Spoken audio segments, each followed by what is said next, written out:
propose un Poképorte pour les journées du patrimoine. Vous pouvez le faire en famille, seul. Vous êtes autonome.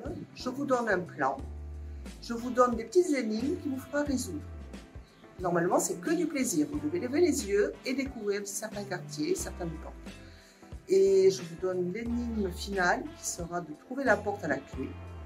Et si vous la trouvez, je vous attends pour la restitution au sein du centre social où vous aurez une petite récompense. Attrapez les portes, Poképorte!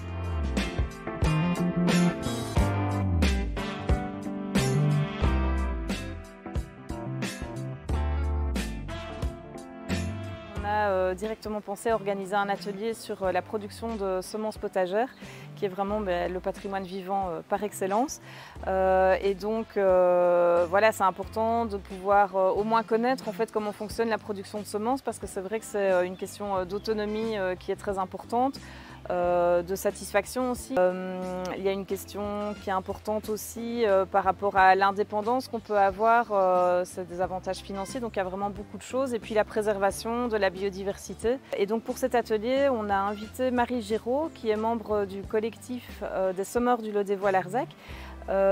Et avec son mari Yves, ils ont tous les deux contribué à sauvegarder l'oignon de Tarassac. Donc l'association gère ce lieu qui est le Jardin des Berges, où il y a des parcelles collectives et individuelles. Et donc tout au long de l'année, on organise des ateliers de jardinage.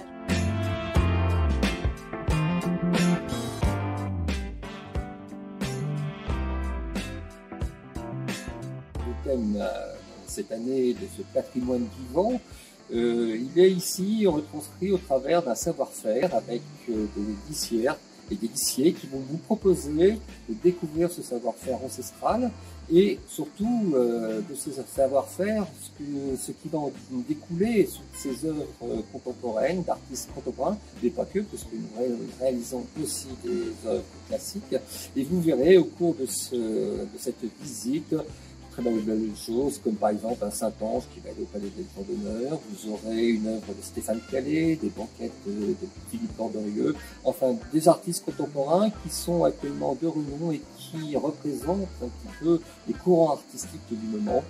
Et cette manufacture sera en visite libre, mais pas que pour les gens du patrimoine, parce que je tiens à le dire, toute l'année, les jeudis et les vendredis, vous avez la possibilité, avec l'Office de tourisme, de pouvoir réserver et de venir avec une conférencière découvrir ce haut lieu de la création textile contemporaine.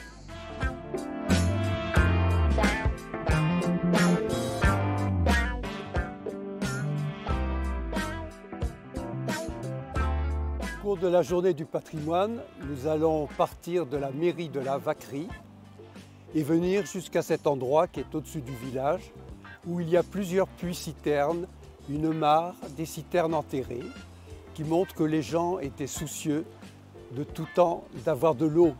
Mais ce qui va vous intriguer dans la grande rue du village, c'est qu'il y a aussi des écluses le long des portes, parce que de temps en temps, il y a des inondations destructrices qui passent par la grande rue du village.